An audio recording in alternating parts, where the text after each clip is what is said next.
Back down in the basement shop where it's nice and warm. I got my eye heater going, and not like freezing the other day when I was beaming the Cape. Got the Cape right here. His name is Paul Revere. No. I got a whole array of knives that I use throughout the entire process. A good scissor for cutting. It's a lineman scissor. I have, of course, my sharpening steel, my Edgemaker Pro knife sharpener.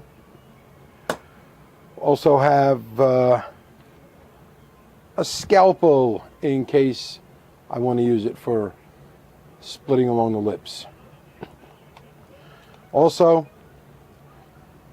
a hide punch for putting an ID punch marks in the base of the Cape, along the top of the base of the shoulders on the Cape.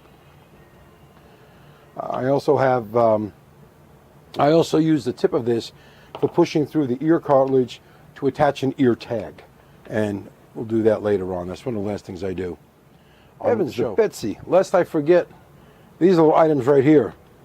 This is a round formed wooden, this is the top of a newel post. This is another newel post top. Got these two at Lowe's and just put them together with a screw. This is the flushing ball sold by Joe Combs Classics. It's nice. This can be clamped onto a table, or it just sits down like so. This baby right here is the last of its kind. I got this from one of the Ohio Taxidermist Trade Register members. This is a ceramic flushing ball and cone. I had another one, but unfortunately it dropped onto the floor and it busted up. This one is filled with foam, as was the first one. I'm going to see about trying to have this recreated, because the OTTR is no longer in existence, and I don't remember the name of the gentleman I bought this one from. What I like about this, the ceramic, it's smooth. This part goes up into the nostrils, and when it's not in use, it stays in this piece of PVC pipe, so it doesn't roll off and fall onto the floor and die. Now, so I'm going to start with the eyelids. This is the lower eyelid right here. I start by grabbing that membrane that I pared away from around the bone. I got my knives pre-sharpened to start. Of course, they'll be sharpened again as I need them. I pull the membrane. I have my middle finger up against the eyelid, and with the membrane turned over on the inside, I pull it with my thumb, apply pressure, and I begin the splitting process. And now I got my index finger under there as well. And what I'm doing is I'm cutting any of the connective tissue, and I'm drawing it towards the actual edge of the eyelid. And right here, these are the little fat pads of the eyelid. Now that's the area that would need to be split after the Cape is tanned. I open them up a little bit for salting and whatnot, but I don't really open them and clean them out until after I get the Cape back from the tannery. The reason is quite simple. I want them to remain intact and strong.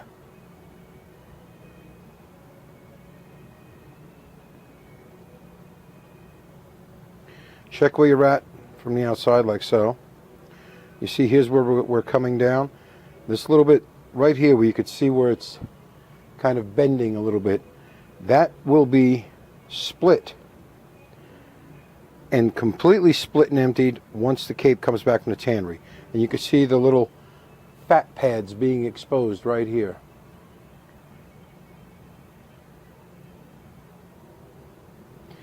You can also tell he has an injury to this eyelid. It had been cut or split at one point, and that injury is on the inside of the lid. These are all the things you discover once you get them on the table. I want to loosen this up, so I'm going to go under and just cut that connection away, the connective tissue. Now you want to be careful here, because here's where you can put a hole right below the eyelid if you're not careful.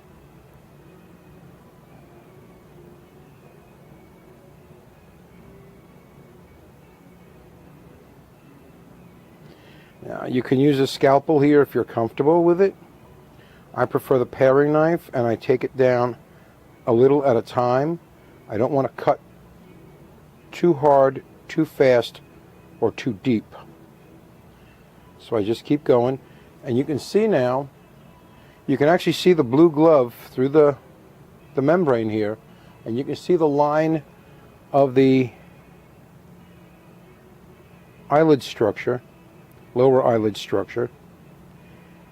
And as I go along, I'm exposing more and more and more of that.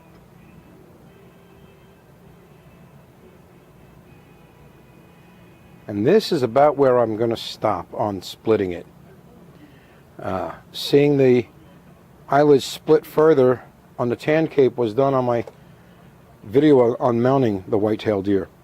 Now, all this excess membrane, I'm going to take the scissors, I'm going to cut it away. Not going to cut it all the way down. I want some there to mostly to protect the eyelid, but I'm going to cut the majority of it away. Just like so.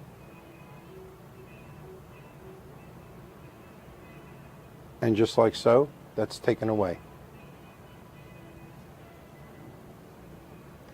So now we're down to this length right here, and that's a good manageable length. And again, here you can see the damage to the hair side of this eye. This old buck was a scrapper, for sure. He was a scrapper. I'm going to turn the cape over. I'm going to do the upper lid next. Now, with the cape turned around, see, that was the lower lid, and I was going in through the top of the head. I'm now at the upper lid, and I'm going in through the mouth opening area.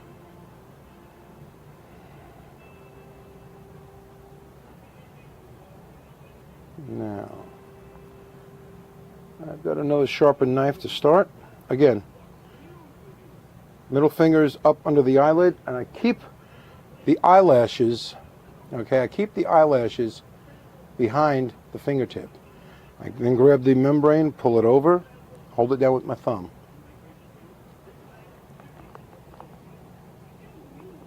I don't want to get out of frame here, so lift this a little higher as I work. Hit. Okay.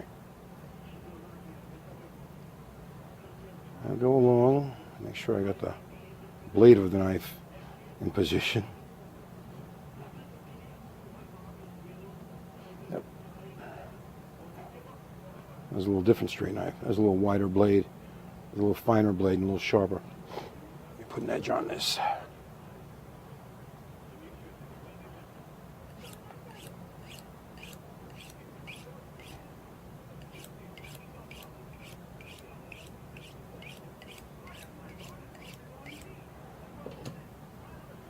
All right, here we go.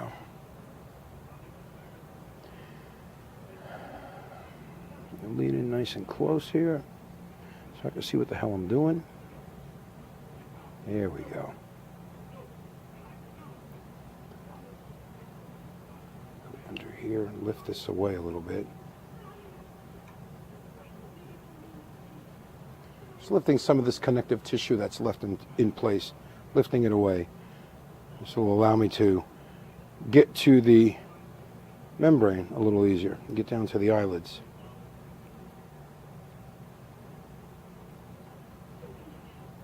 And here we go.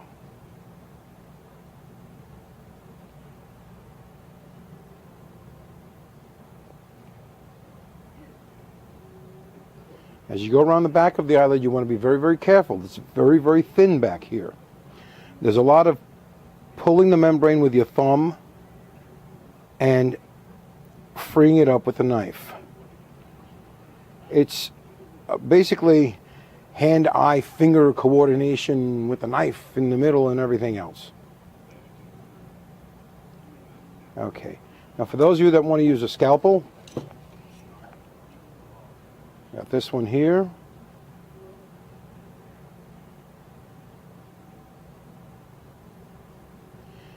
You see, this really doesn't give a lot of control. Not the way the knife does, not the way the paring knife does. This is actually the wrong blade. It's the wrong size blade. Let me get a new blade on here. Okay, when it comes to scalpel blades, I prefer the number 23 blade. And a good way to get it off the handle so you don't slice your finger open while you're holding the scalpel, come in with the long nose pliers. They actually, I think Matuska sells a tool for removing scalpel blade, but I grab the base, push up. Once I get the base free, I grab by the tip and I pull it away, and that's that. That blade is off. Put the new blade on, open it up. I then keep the blade in its wrapping.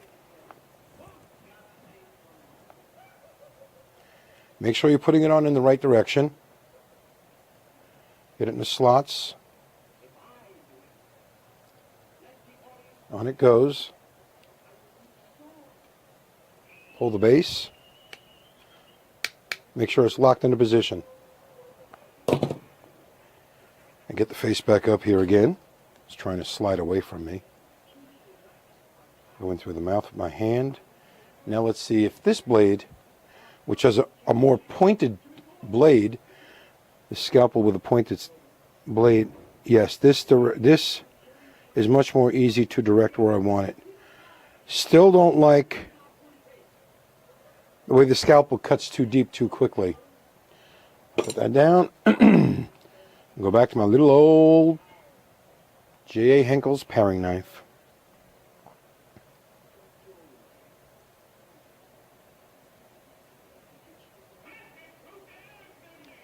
What you want to be careful of, I believe these are the roots of the eyelashes right here. Yeah, so you want to be real careful. All right, now we're going to go from ahead of the eye, we're going to go back toward the eye. I'm going to free up this little cartilaginous fibers here at the front. Free them up. Go back toward the eye a little bit again. See, rather than slicing down and possibly slicing through, go under them and just open them up. There's a smart way to do this stuff, and there's a really bad, geez, I'm in a hurry way to do this stuff. So you want to avoid that. Rushing, no, not so much. Now I'm going to get the scissors. I'm going to cut away this heavy eyelid material again. Cut it away again.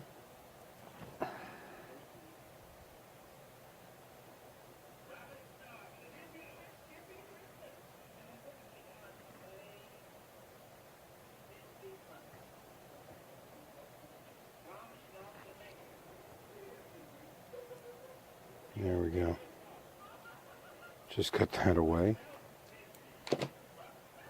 Put it off to the side for now.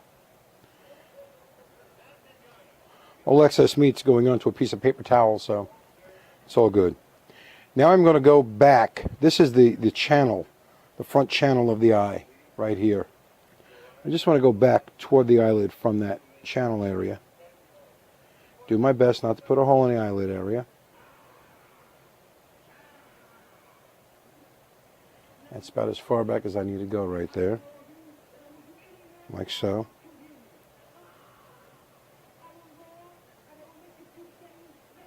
Just like so.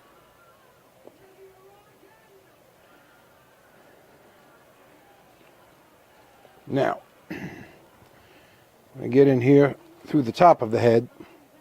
My finger under the channel. I'm going to start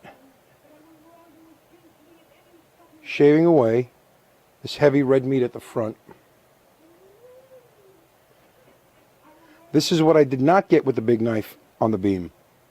So I go over it now. And I'm going to take the round wooden flushing ball stick it underneath.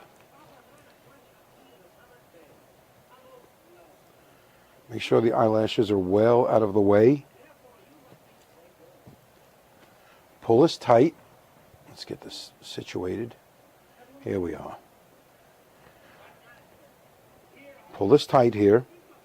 We go around. Again, hold with the thumb and gently, carefully flush away.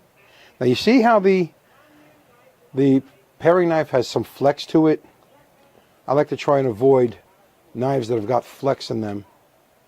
And for that I might go with this curved paring knife. It's a little more stout blade than a long straight blade. Now I go along here and pare it away.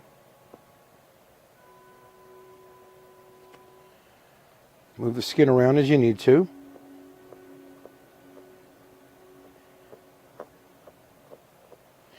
Some people like to use a scythe knife for this. I like the scythe knife on a tanned cape rather than a raw cape. The red meat just tends to clog up the blades a lot faster. There's my other two knives. Here we go. There we are. It's a little thinner blade. Not as much flex in it either. Put an edge back on this.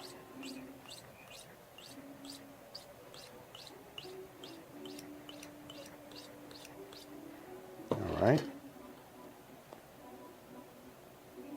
There we go. That's better. Now we want to make sure that we don't cut off the sac of the lacrimal gland. So I'm just going to keep going around and around and around this entire area. A lot of scar tissue on the face of this deer. A lot. Really a lot. He was a scrapper.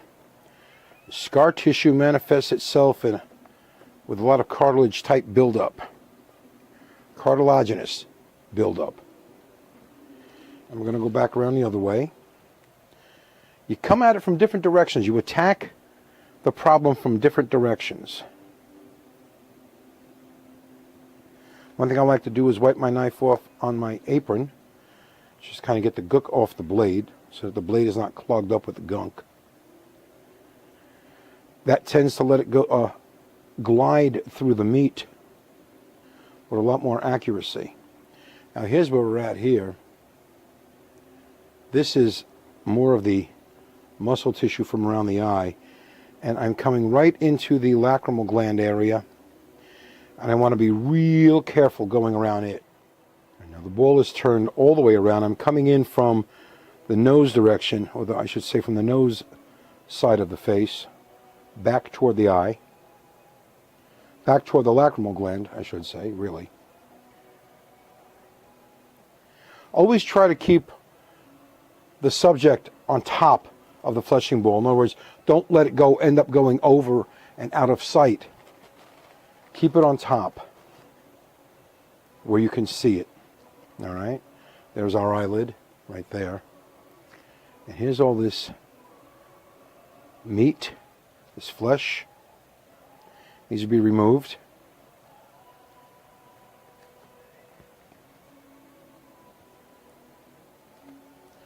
Now I'm going to get under here and I'm going to feel where the actual opening of the gland is. And that's right here, right where my finger is. Right here is the opening of the gland. So with my finger inside like that, I'm going to go along. I'm going to shave over it. I've also made some... I like to keep my finger in there because I can feel the pressure I'm applying. And here's the sac of the lacrimal gland right here. There it is from the outside. And there's a finger in there. If I can feel my finger, I won't cut my finger.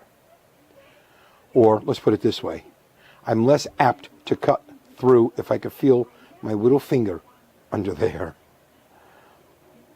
I hate boo-boos. What can I say? Now I have something else to show. I've taken a couple of dowels, rounded the ends, two different sizes. just plain wooden dowels. These are good for getting in here and stretching the gland or any area of the skin over the head of the dowel, the curved end of the dowel.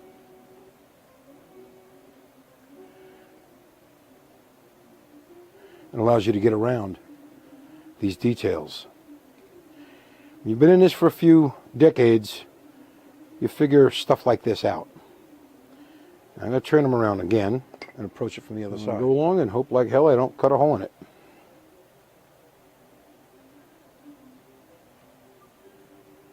It's like having a shaving beam, a mini shaving beam under the hide.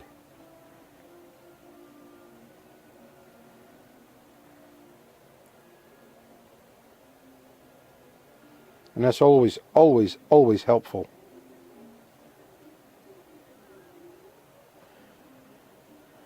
I'll get my finger back under there so I can feel where I'm at.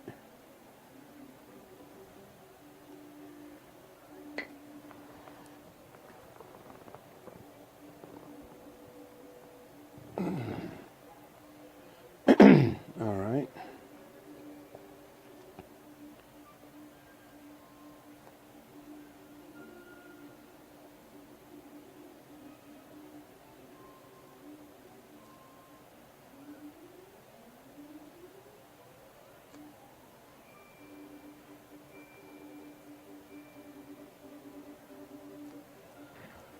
Now, I'll hold on to this bit of skin, this bit of flesh, I should say, and pare it back from the gland opening.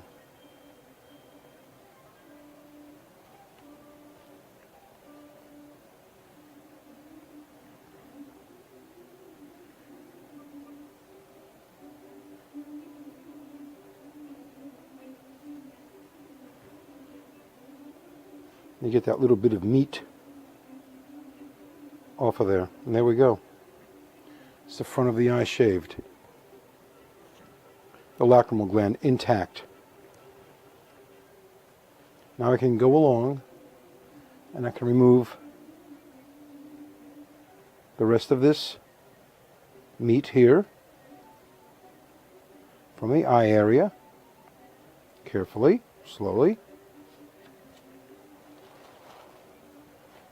I simply turn the skin in the direction I need to work on it.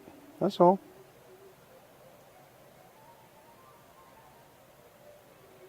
Like so.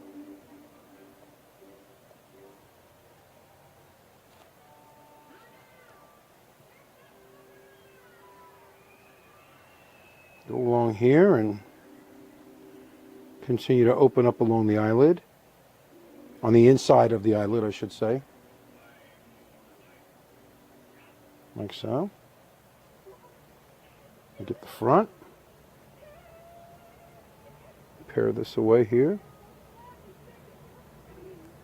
Okay. At the back. Let's get this. I'm going to scrape the meat away. Along the rear edge. I'm going to scrape towards me. There we go. That comes away. Switch knives again. This is what I always do. I always switch off one knife for the other. Why? Around the eye, close to the eye, the curved knife works well because there's just the tip getting in close. Further back, why then the regular paring knife can be utilized. Like so. Because there are really no details I have to worry about the back base of the knife blade cutting. Alright. This is one eye prepped. Oh, let me just cut this away here. This extra little bit of tissue. There's several ways to do this. One way is using this heavy scissor, this big lineman's scissor. Another way is to use a scalpel. Another way is to use an iris scissors, a small veterinary iris scissors. Some suppliers carry these. You can find them on eBay. There are sellers on eBay that sell surgical implements. Costs you a little less from there. I like using a little scissor because I just bought it, and it's sharp as all get out, and it's very, very accurate and precise. And since it's an iris scissors, what better tool to use around an eyelid? Ha ha ha ha ha ha ha, clever boy.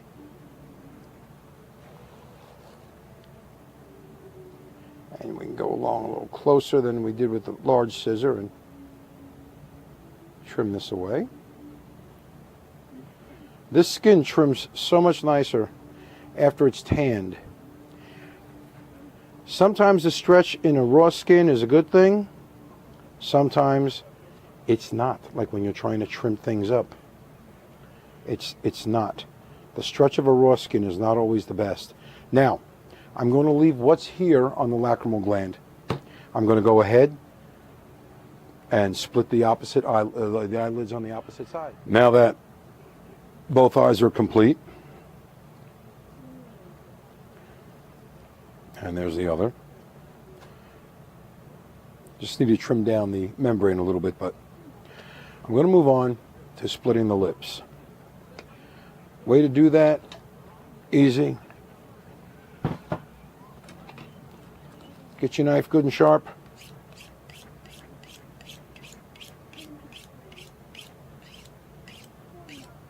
Put your hand under the lip area from the outside, from the hair side.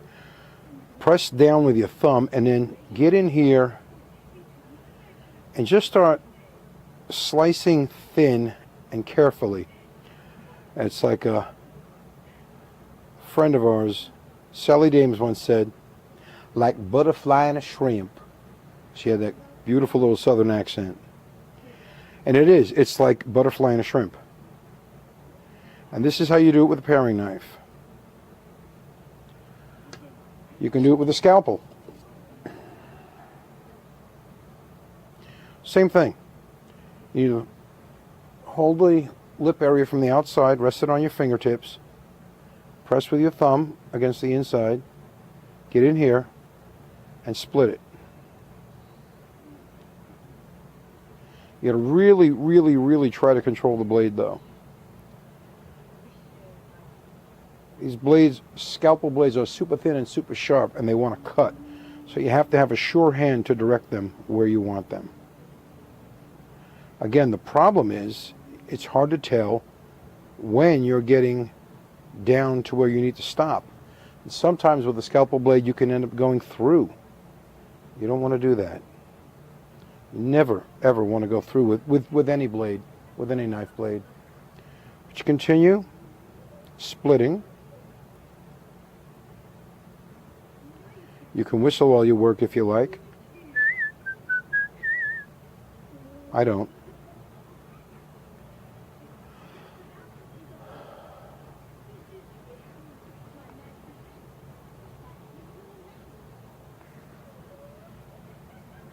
Okay.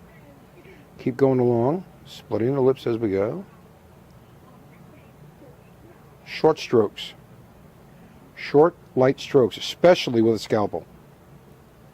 Short, light strokes. Did I say short, light strokes? Short, light strokes. Now, once I get past the nose pad, I'm going to switch right over to the nose pad. Okay.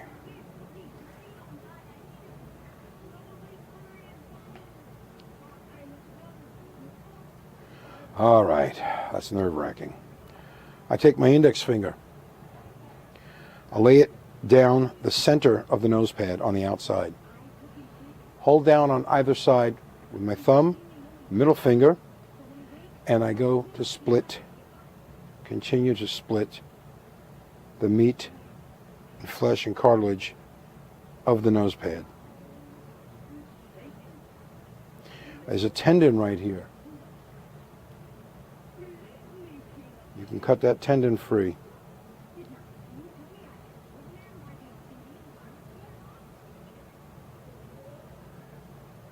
Like so. Go along, split this all the way down to the skin. Then you want to start working around the nostrils.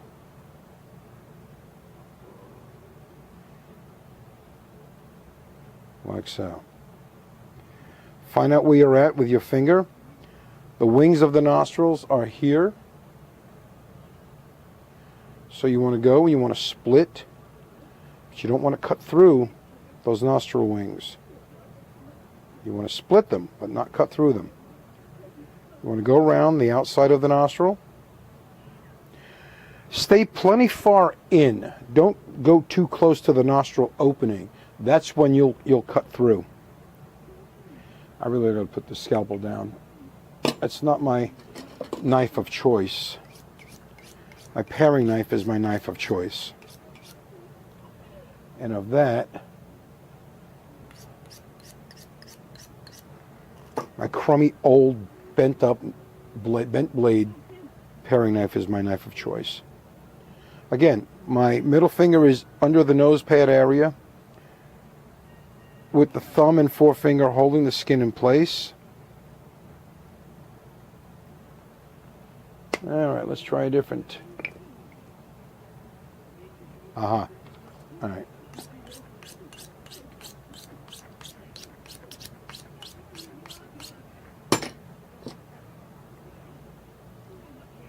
I'm going to go around. Here we are. The tip of the knife is what does it. That's what cuts around. You want to leave the heel of the blade off the skin. Okay. Continue around the perimeter of the nostril. Remember, don't go too high this way. Don't go up too high to the opening. Come down here. Further down. The meat is thickest. Down further in. We're going to circle completely around the nostrils.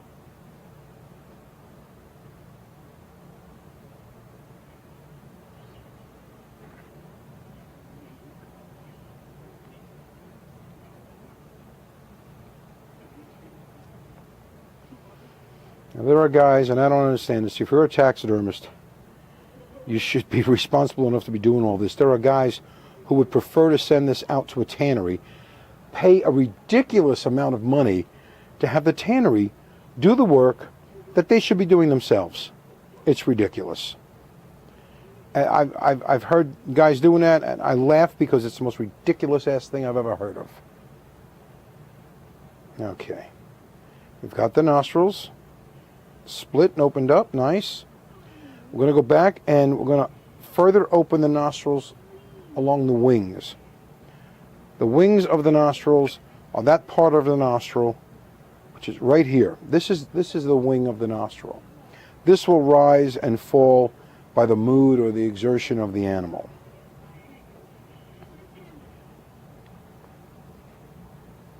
I want to free this up. It can seem a little confusing, but if you stop every now and again, turn it right side out, see where you're at, turn it back, you'll have a good way of coordinating what it is you're doing and where you're doing it. Okay? Like so. Just like so. I'm going to go down and further split the nostril wings a little further. You can actually, you see the skin coming apart here. You want to go very, very gently. Now right here at the front, right here, that's the front of the nostril wing. And you want to be careful. You don't want to cut through here. Now using the back of the blade, I'm going to turn the nostril right side out and show that we're right at the edge on the nostril wing all the way. Okay? Back here too. You turn it back here. Put the knife blade back here. And you can see we've got that opened all the way through. We could go a little further. Right here. Pinch that meat right there. We can go a little further. Just open it just a bit more. Like so.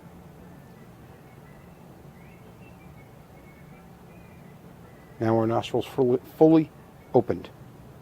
At this point, I'm going to grab my ceramic shaving cone, put it up into the nostril, pull down on it, and with a paring knife, work the skin away up toward the nostril edge. And you want to be careful here. You don't want to go too deep at any one time. All right? Do not want to go too deep at any one time. If you do, you will cut through the nostril lining. You'll have a hole there. It can be repaired, but if you can avoid repairing it, avoid repairing it. That's all. Just take your time. The whole thing is take your time. Don't be in a rush. The deer ain't going anywhere. And if you got something better to do, wrap the deer up, put it in a refrigerator, turn your refrigerator on high, and walk away from it. If you got more important things to do than that, wrap the deer up tight, put them in the freezer. Walk the hell away from it. Don't rush work on these animals. Now I want to make sure this doesn't fall, so I'm going to create a pocket with the lower lip. Sharpen a knife.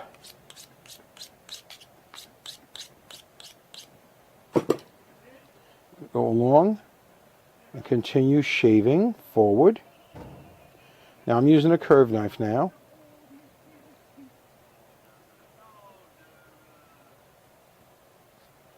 I say you don't have to work slow. You don't have to work fast. You can definitely work like me, half-assed. You see how blubbery this is right here? It's all blah, blah, blah, blah. Right? Now this is the cartilage of the nostril wings. Now I pull down tight because I want to get through this meat. I want to get past this nose cartilage. Just keep working all the way around, paring it away as you go.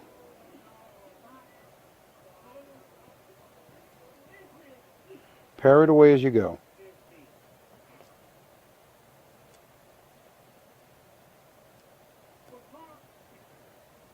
Okay.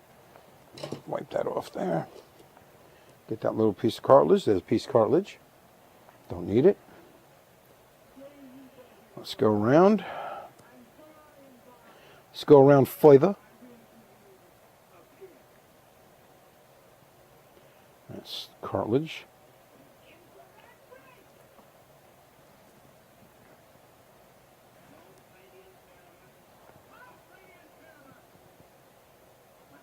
Sorry about the focus. I've got to keep this on manual focus as the autofocus goes crazy.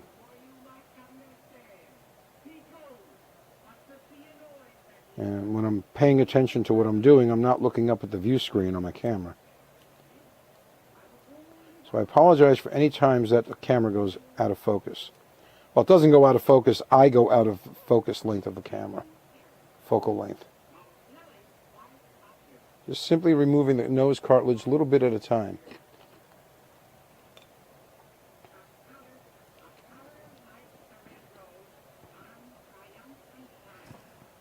So, right here now. And keep it tight so you can get the meat. There we go.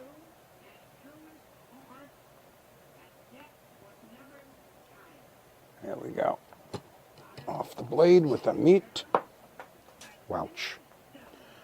Drop the knife onto my leg. Not the brightest bulb in the lamp. All right, there we are. I'm going to pull this out and take a look at the outside, see where I'm at. Okay. Okay.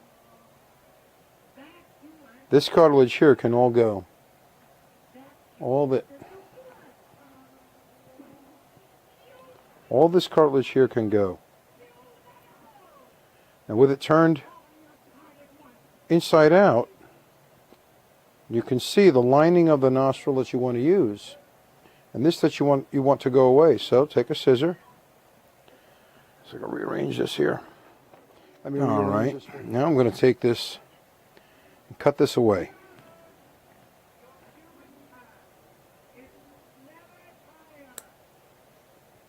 We don't need all this lining here. Let me free this up here. Cut this cartilage away from itself. Come along, cut this away. This is not needed for the mount. Does not need to be on the skin. Now we can go along and trim even more nostril lining. Works better to look at it from the outside.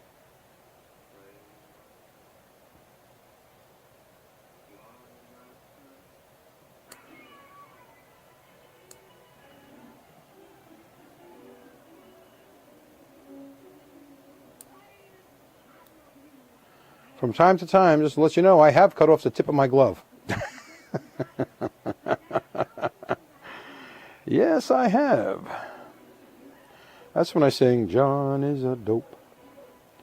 Okay, now this little ball of cartilage right here, this hard spot, this can go.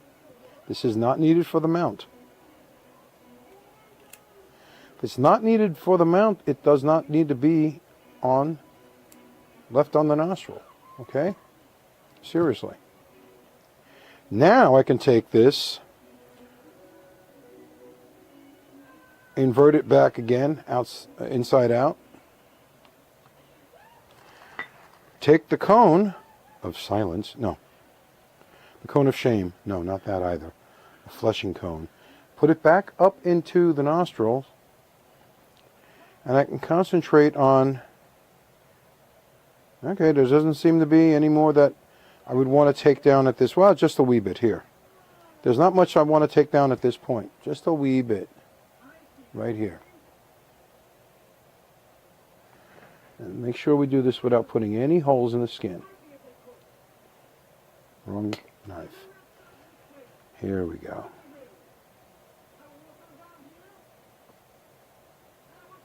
Like so. I want to keep it as tight, as taut as possible.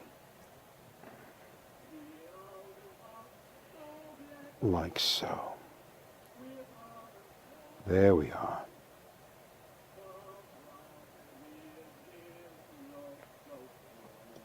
Boom. That meat does not need to be there. You can leave it. It will get salted. The salt will dry it out. It will draw the moisture out of it, but you don't need it. It doesn't need to be there. If you're unsure about taking it away at this point, leave it. Salt it with it in place. The salt will penetrate. The salt will dry the meat. Salt-dried meat is an ancient food stuff. I mean, salt will dry the meat. And it will dry it before it goes bad. So here. That's cleaned off. At this point, I'm going to put my little ceramic cone back in its holder. And I think for this, I'm going to slide this over the large wooden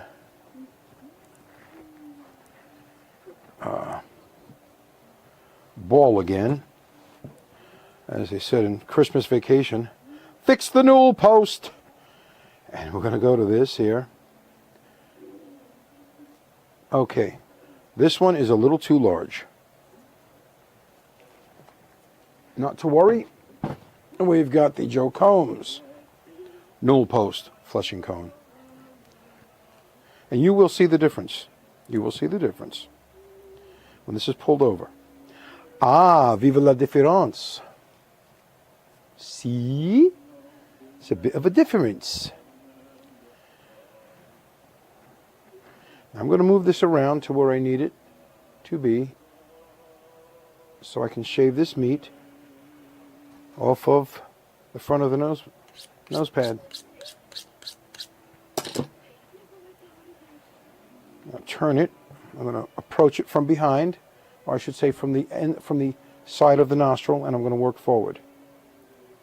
Get this heavy meat off. Hold it down here with my thumb. Make the skin tense or taut. Go along.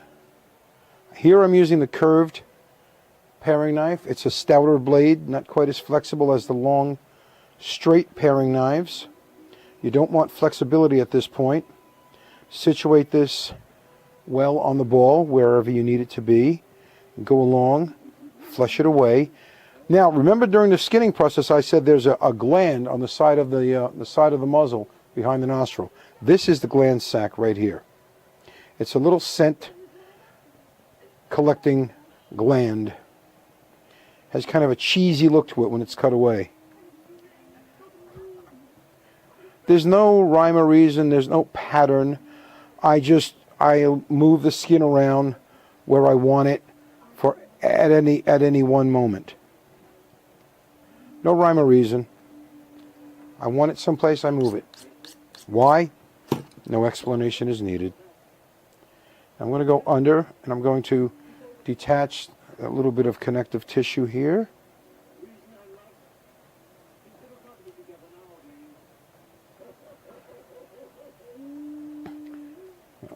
Move it around. Now we're going right down to the skin here. So now you want to be real careful. Try not to cut the tips of the whisker roots, but if they get cut, they get cut. They've got a lot of feeler hairs on their face. All mammals do. Me, every now and then I shave mine away with a electric clipper. Electric animal clipper. Works well.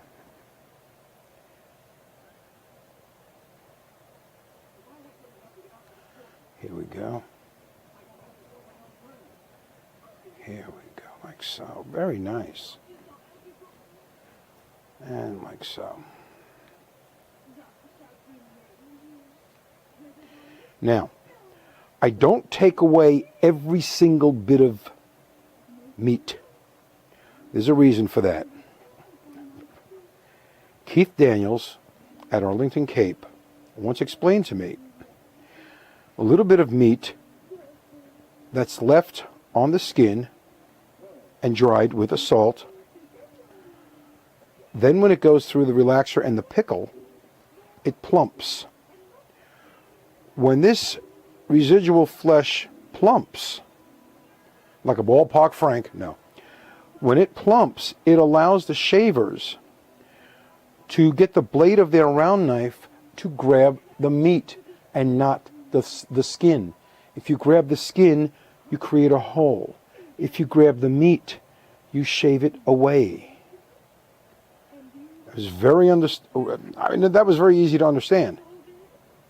You have to be an idiot not to figure, hey man, it makes a lot of sense. If you've ever used a shaving machine, a round knife, what most people incorrectly call a flushing machine, you'll understand what I just described. Now, this is all I'm going to take away. I may take a little, this heavier stuff here at the back, and you turn it around and come in from the nostril side and go back. And so it goes. Let's see.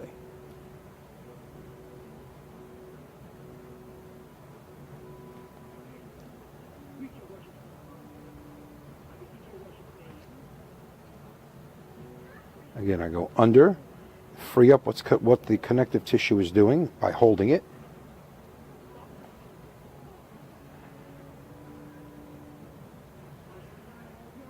Keep the skin in tight contact on the flushing ball, and we'll go along.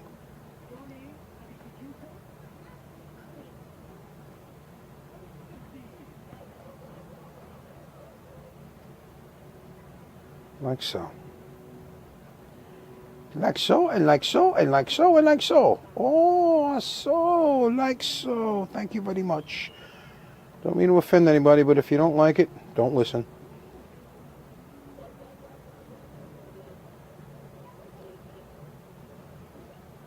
Right there, that's all you need to take away. That's it. A little more at the front. I'm going to go from the center in. It's because there's that big tendon here, and you don't want a tendon to grab a round knife blade. Here we go. Now turn it and go away from the nostril. Again. Peel this away. Now remember, this is the nostril wing area here, so you want to be careful. Just go slow.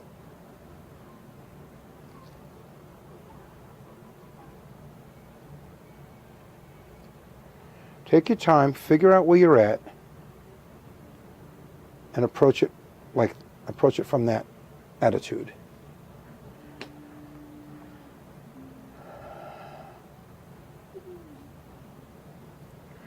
Let's get this little scissor and snip that away. Just a little piece of red meat, doesn't need to be there. And here's one side done, and the other side that needs to be done. You can see my finger moving under here. Okay? You cannot see the finger, really. You can see the skin moving, but you really can't see the finger under the skin. I'm going to take you down one more area, and that's going to be... Oh, and as we went along, as you go along with the nostrils, you're actually taking away the meat in the lip area. As you're working the nostrils, you're actually taking away the meat from the lip area. Okay? Now, for this, I'm going to split this rear corner of the mouth here. Like so. Oop, I got meat on my lens. Lots of little pieces of deer meat all over the place. We go like so. Oops, that's the curved one. I want the straight blade.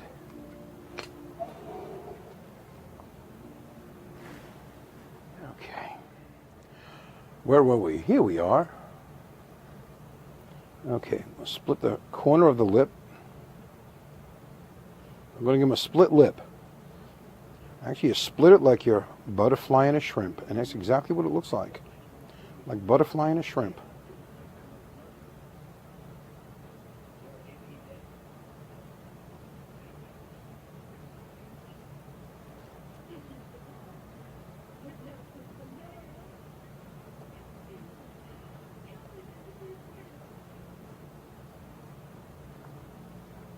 Just splitting. Now, when you get to where the lip material meets the hairline, like so, you want to start being careful. You don't want to go through. It's very easy to pop a hole and go through. Very easy. Extraordinarily easy. Cut a hole. Just want to try to avoid that at all costs. If it happens, there are ways to fix it, and I think I covered that in my deer mounting video. I'm splitting the lips.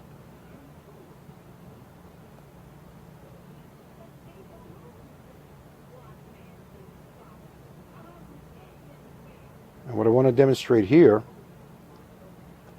is removing the heavy red meat. And for that, I will use, again, the large round wooden ball.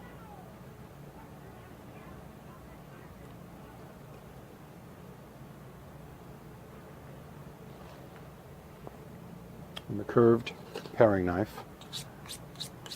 Curved paring knife works real well over the round ball. Hold it tight.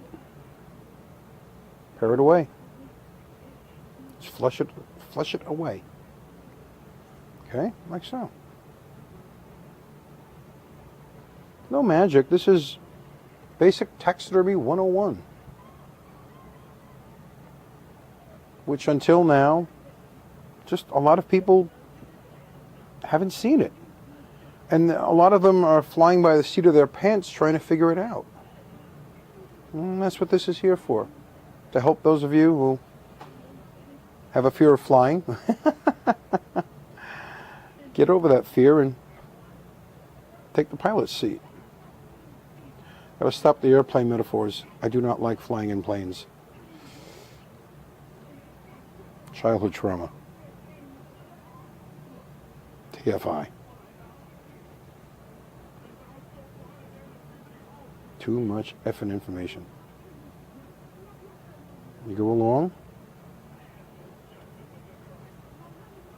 You see how this is removed. You want to do it without putting a hole in either the side of the face or the lip skin. If you do, it can be repaired. I show that on my deer mounting video. My series of deer mounting videos. Okay. So what I like about this large round wooden form underneath here, that used with the curved paring knife, works beautifully, really. Again, I apologize if the focus was off. I'm watching what I'm doing. I'm not looking at my camera's view screen. I'm trying to abide by the words of wisdom imparted on me by the late Sinclair Clark. I'm trying not to let my mind wander. All right. Next, on to the chin. All right. Put an edge back on the knife. Going to get down on the lower lip. Remember when this was cut back from the teeth, from the gums? There's almost about ½ inch, 3/4 of an inch. And that's what we've got here. As you separate or split it, roll the skin down with the thumb as you go. Now the lip skin down here is very, very, very thin. Damn near paper thin. So you want to be real careful splitting it. Again, you can use a scalpel if you wish. I do like to use my paring knife. I have much more control over the paring knife than I do over the scalpel. Scalpel is great for dissections. It's great for surgery. Puts it right where it needs it. Let's get this centered here. Here we go.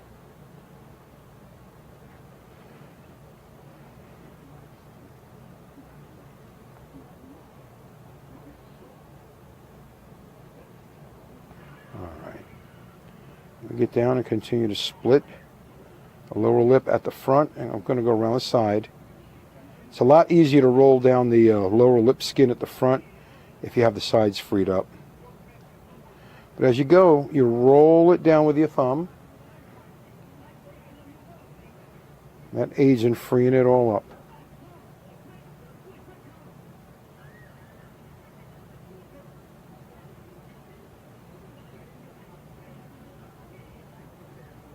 And you can see how it's splitting. Splitting wonderfully.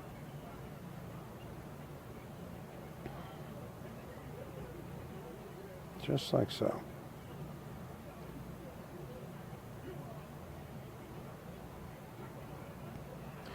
Again, this is an area that can be further split after it comes back from the tannery.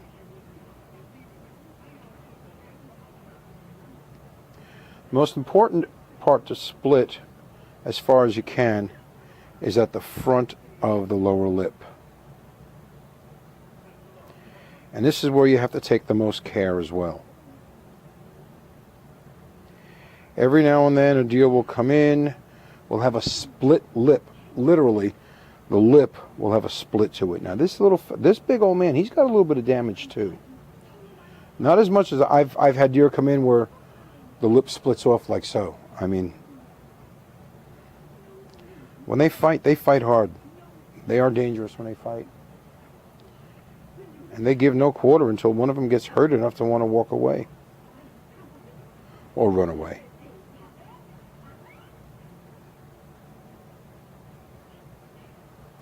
And you see how it's splitting it down?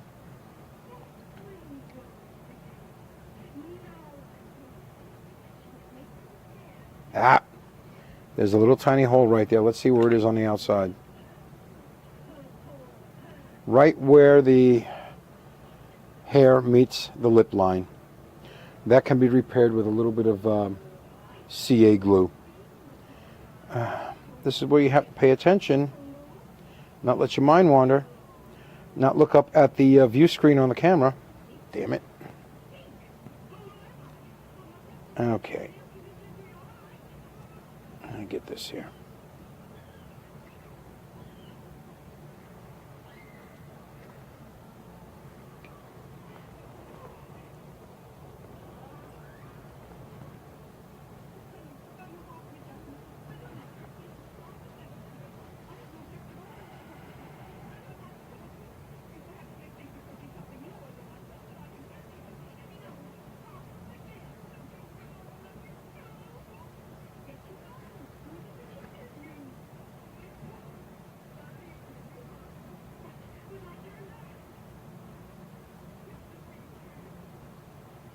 I need to get in close with my eyes so I can see what the hell I'm doing. There we go. There we go.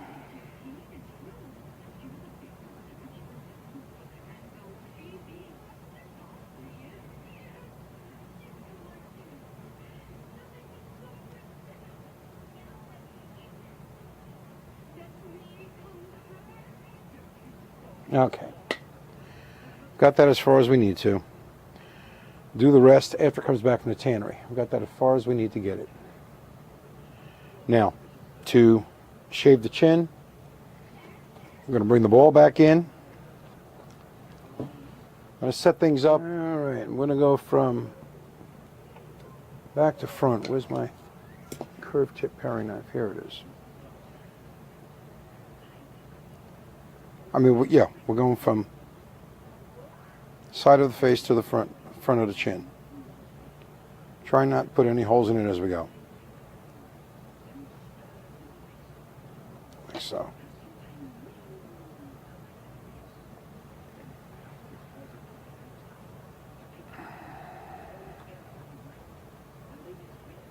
And this is how we do thin down, I should say, the chin. Bruce Campbell, you might not want to watch this.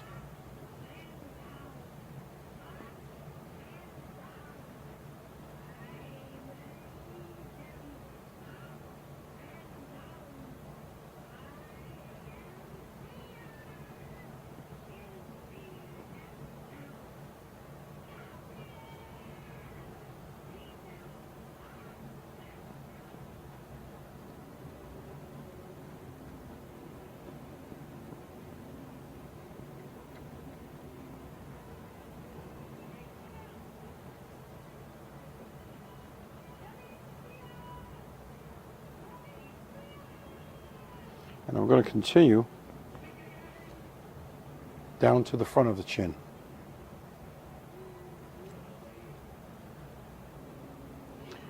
I'm going to switch balls. Okay, the large flushing ball is good for the getting the lips off the side, like so. And the small one is going to be good for here. I can really wrap my hand around it and hold the skin down tight. I really want to be careful here. Chin is where, to this very day, I will put holes in if I'm not careful.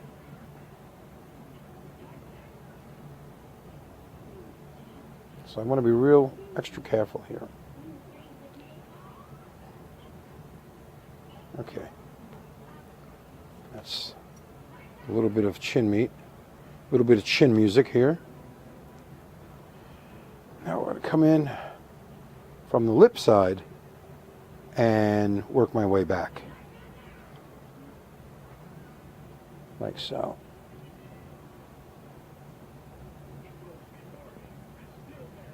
Holding it taut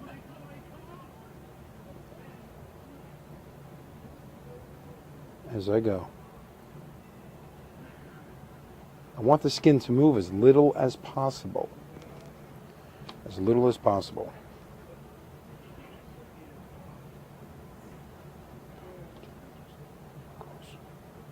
All right. Okay.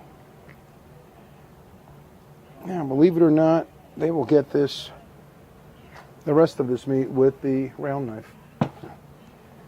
That's one side shaved, not thinned, shaved. The thinning will come at the hands of the shavers with the round knife. They'll get in there and they'll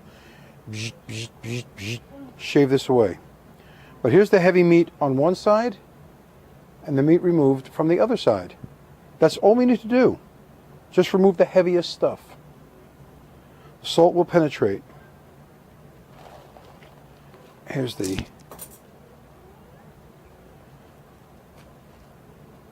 split and thinned face on one side.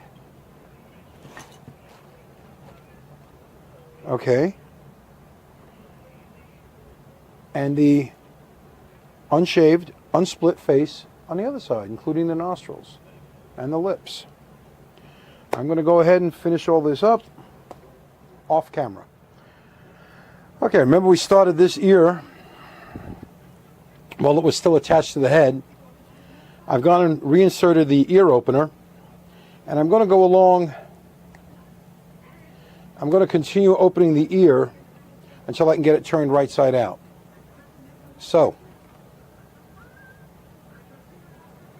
I'm going to keep on keeping on. What I do is I grab this one side of the ear and I move the ear opener over and open her up as far to the edge as I possibly can. All right, and here again. Okay, now to turn this, I'm simply going to grab the cartilage with one hand and hold the skin with the other while I pull the ear to the inside out position. Now this deer, this is the ear that has a chunk missing on the outside. So I've got to be a little careful here. Got to be a little careful. Follow me down. Thank you very, very much.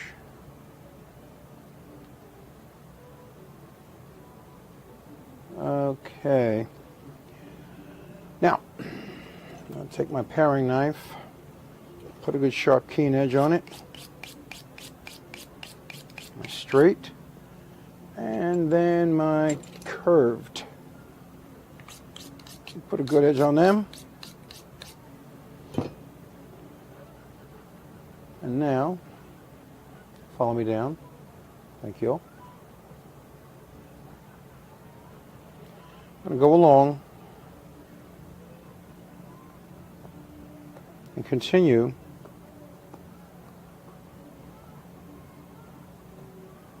carve the ear out to the edge, to its edges, I should say.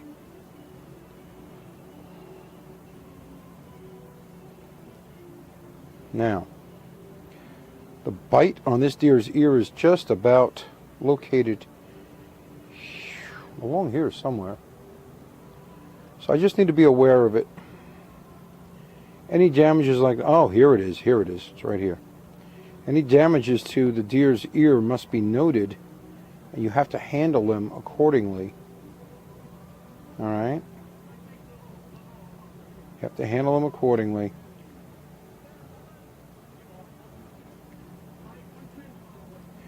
You can feel how much of the ear has to be turned from the outside. You can actually feel it. You can stick your finger up into the opening on the ear, and you can feel with your finger, you can feel this area here.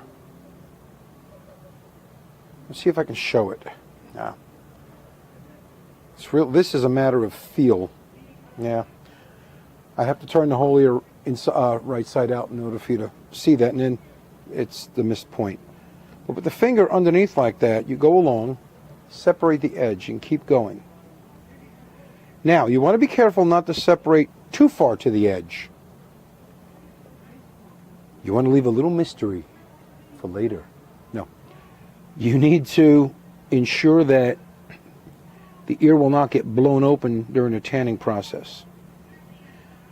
And after the skin is tanned, returned back from the tannery, whether it's dry tanned or wet tanned, it doesn't matter. The skin will be tougher, and you will be able to get out to the very, very edge while removing the cartilage at the same time.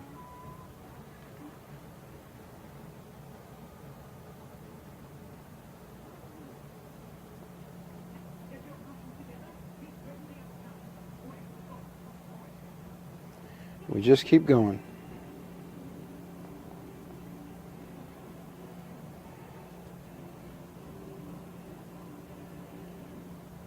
You want to be aware of where everything is at, any injuries and whatnot.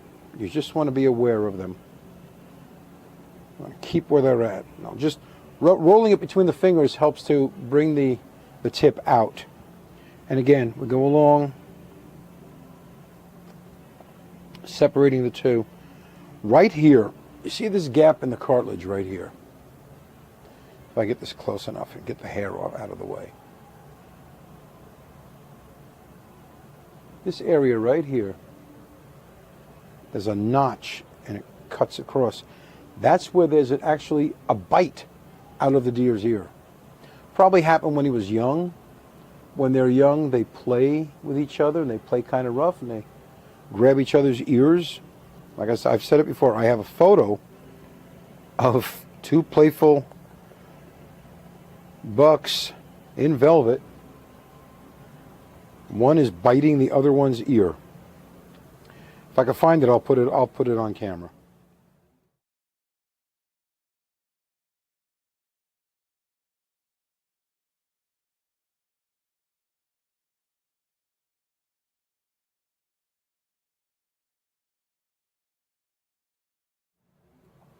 But for now, I'm just concentrating on getting this ear turned all the way. I want to get it as far to the edge as possible, bearing in mind I don't want it turned so far to the edge that I want the edge weakened for the tanning process. All right, just keep going.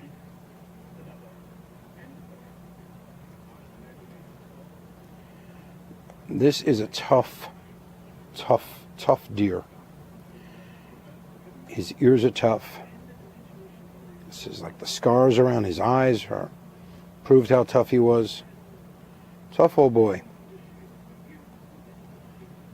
Fought his whole life. And one thing he couldn't win against? A bullet. No, can't survive the bullet. Cannot survive a bullet. Sorry, Charlie. Okay. Continue on. A lot of heavy tendons and veins and really strong connective tissue. A lot of cartilage. A lot of built up cartilage in his damaged ears. A lot of built up cartilage. See if I can cut this thing loose. You want to be careful again, like I said. If you cut through the back of the cartilage, it's going to show on the front of the ear. Cut through the back, it'll show through the front of the ear and you'll have to make a repair.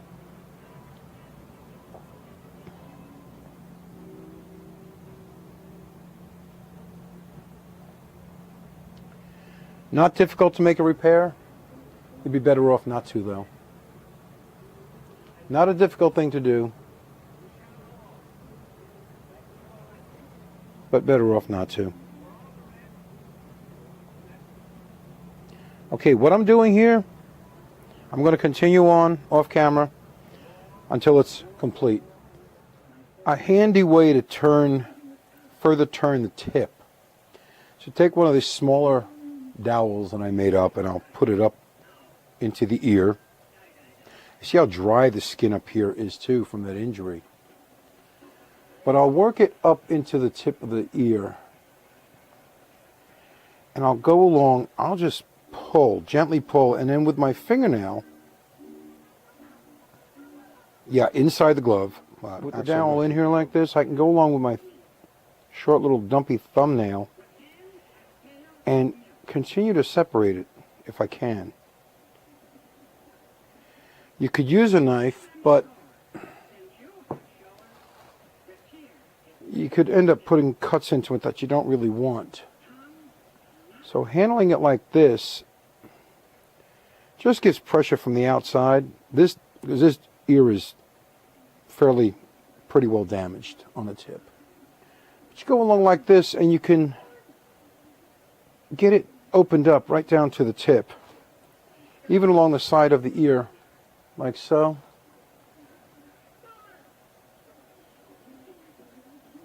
You can use that on the side of the ear. Again, utilizing the thumbnail or a good dull knife. There we go. Now, that's a lot rounder than it was before I inserted that dowel into the tip. There's still a little flat part to it. I'll continue. I'll turn that further once I get it back in the tannery, but this ear is turned out about as far as it's going to go. Again, you can go along with the thumbnail against the skin.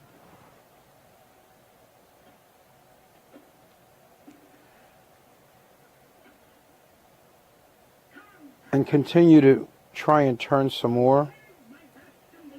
Problem is deer's got a lot of scar tissue. You could see how tightly it's holding on. I can get in there and I can open it a little more with a knife. He has a notch right here in his ear.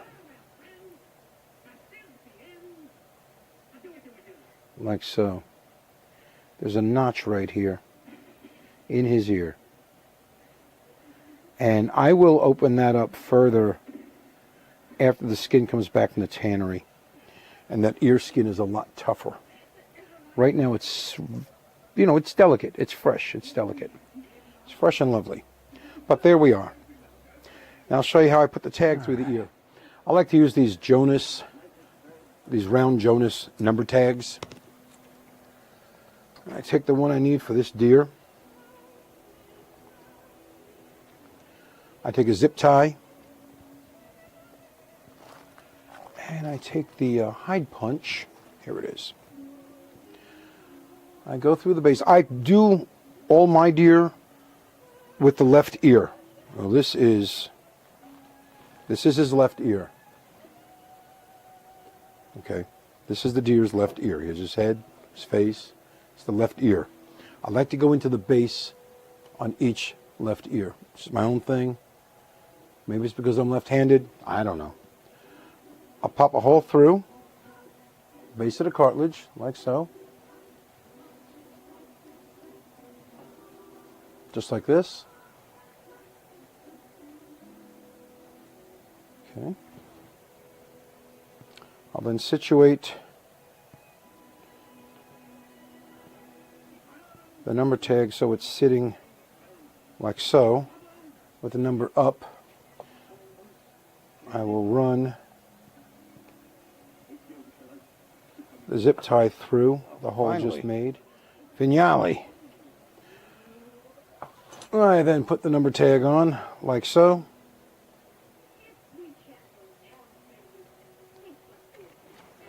Pull it on with the pliers.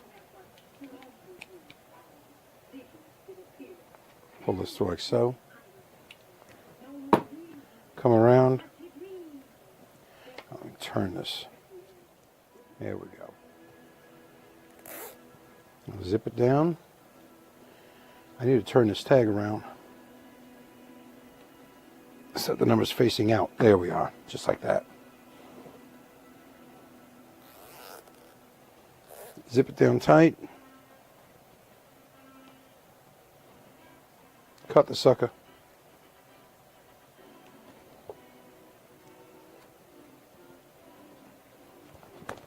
Just like so. It's got a number tag.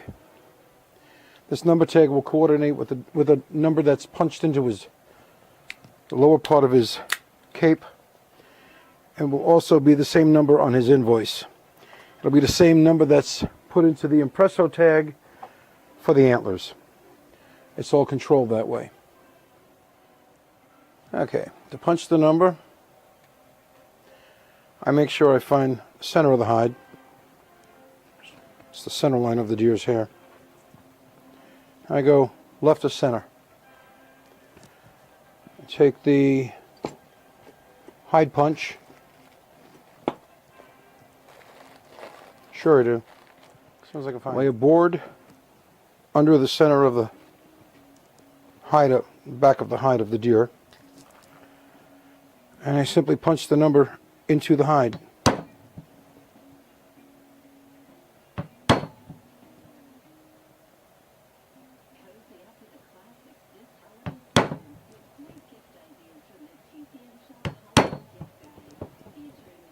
It's a three-cornered punch. That's how that works. Does it perfectly. There's his mark. Okay. Done and done. Last thing to do before it hits the salt rack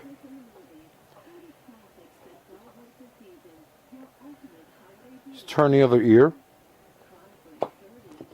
Create a pocket. Make a pocket for the ear liner. Make a pocket for the ear opener. Get that in there. And I lean one end of the handle of the ear opener on the table. Act as kind of a counter. And I go through. You can hear it opening as you go.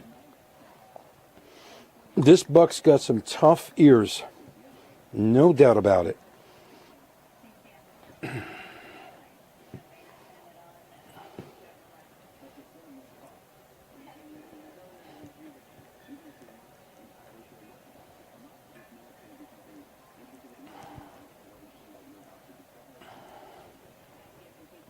Alright, I'll go along.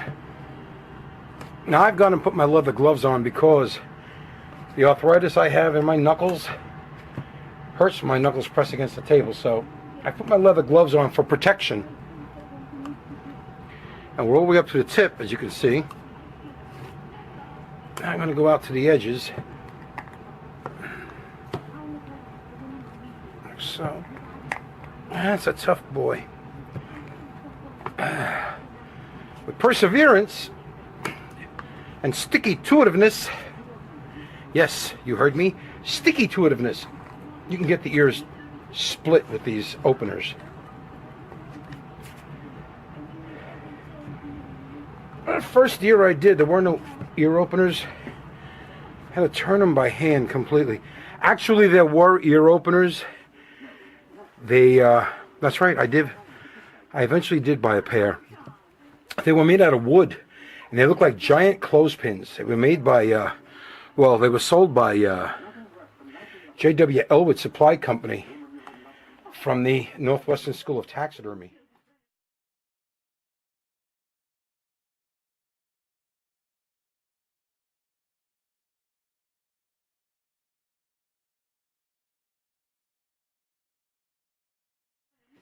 They are the same shape, but they had notches along the top edges, top and bottom edges of the openers, and they had a spring in them.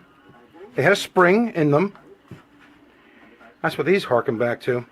But they were made out of wood, really hard. I think they were ash. Ash is a good hard wood. I mean, it's good enough for baseball bats. Good enough for ear openers. Again, what you want to be aware of is where you're at as far as the edges are concerned. And you don't want to pop the edges with the ear openers. You can hear it letting go. Okay, time to turn them. Normally you can turn them with your fingers, but when an ear is this tough, these kind of tendons, everything holding on, you got to use whatever you need. I just grabbed my Leatherman instead of my little pliers I had outside when I was skinning the head. Look how dry these ears are. What a mess he is. Not that they're dry, but Not like from air drying, it's just that they have so many injuries to them. It's terrible. Look at this. Look how hard these tendons are right here. Look at this. You want to see something really, really horrible and harsh? Look at these freaking tendons. Look how thick they are. Alright, so this all needs to be taken away, cut away, just like with the other ear.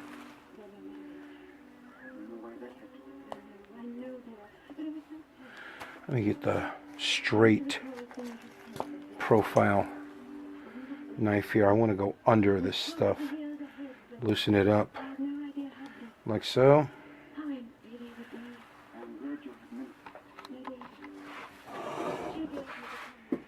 All right.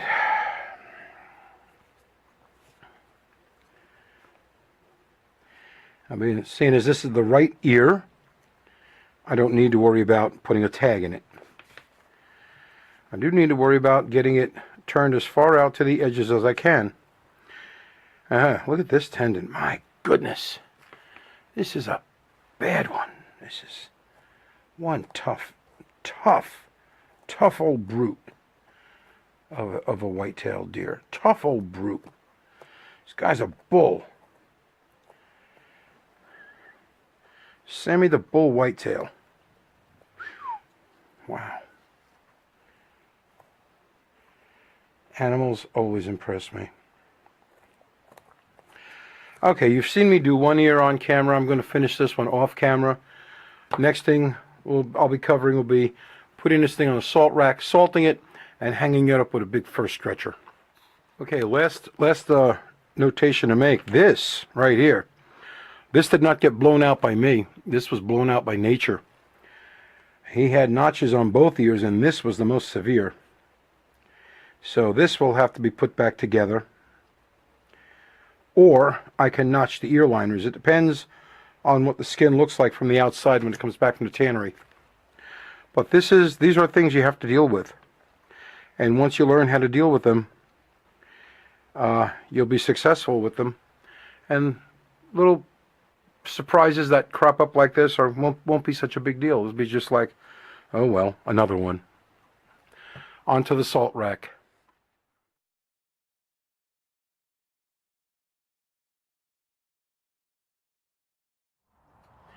All right, out here at the salt rack.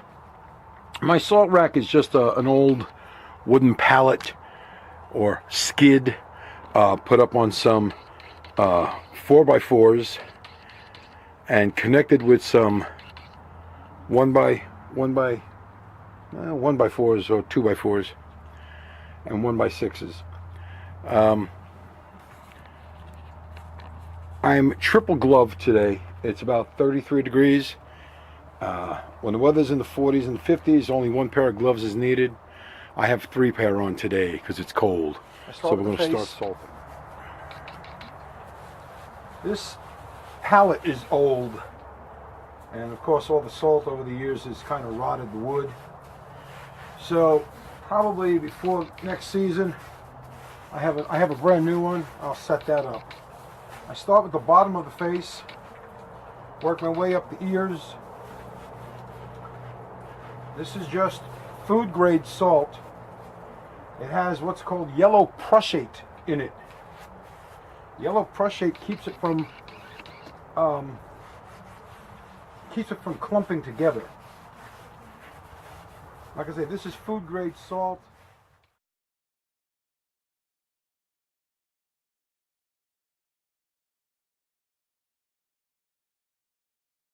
It's a little more expensive than cattle feed salt, but go cheap with the salt. I mean, this is not budget taxidermy here. I don't believe in budget taxidermy. This is regular, good taxidermy. I do not reuse my salt.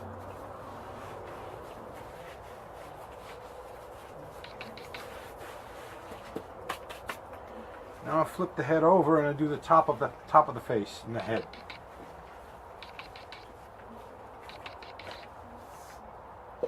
Rub it in real well. Rub it in real well.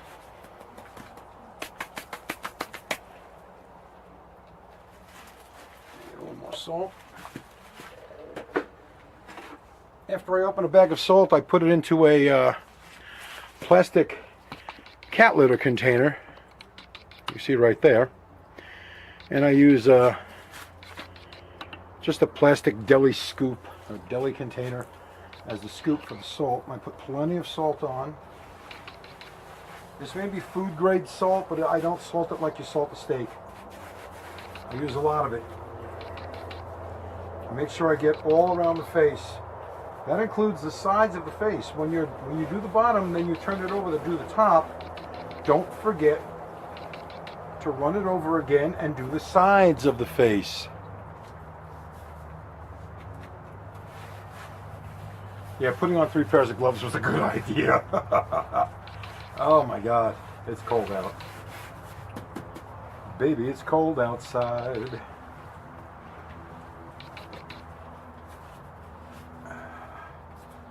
All right, here we go. Want to make sure we get up around the incision area. We go down the neck. We'll rub this all in. Salt will reflect the air around it. So if it's cold out, your salt is going to be cold. I'm going to turn them around and I'm going to do the balance of the skin, the neck, shoulder area. Now, this is just falling apart on me here. And come the spring, I'll replace it when it's warm enough to work outside. It's got to be warm enough to work outside for me to want to be out here. I'm not that brave.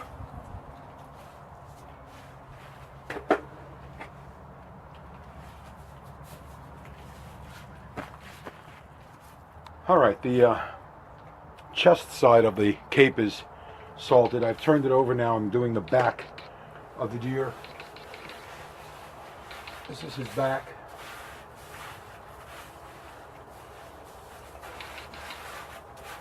This is the side that was punched.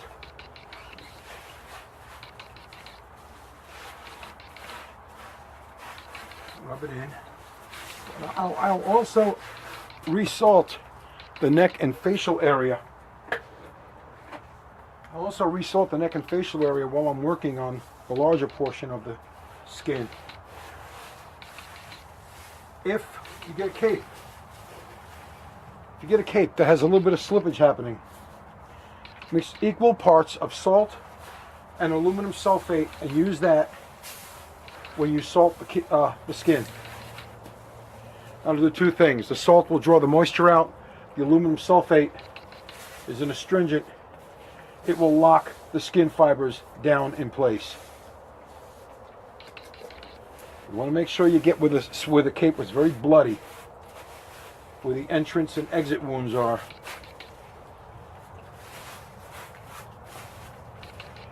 Now comes the fun part. Now I'm going to add a little more to the face. Just a wee bit more to the face. I'm going to resalt the face a bit. Whoops. And the ears. Make sure you get the incision that goes around the antlers. You don't want to forget that. I'm just getting it a second time. Now the fun part. And make sure it's laying out evenly. Top of the head up. And I put into it a large fur spreader. This is a size for a large coyote. I go up. You see it here at the top of the head. See it right there at the top of the head. Goes all the way up into the muzzle. The muzzle of the deer's face locks around it.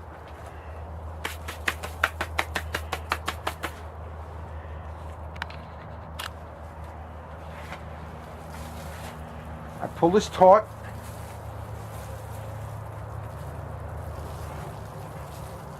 If I need to, I add a little more salt.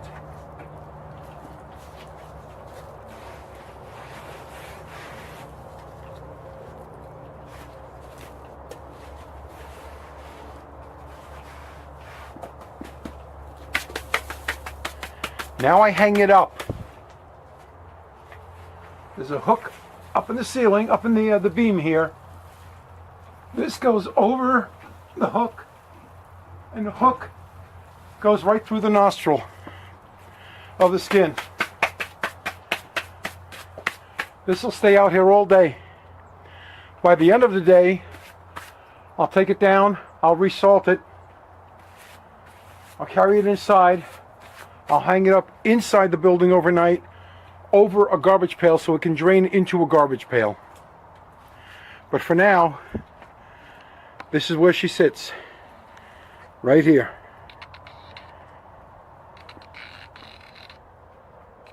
Like so. That's where it sits when it's salting, and it'll just drain. This keeps it out of the sun and out of the elements. It'll stay here all day.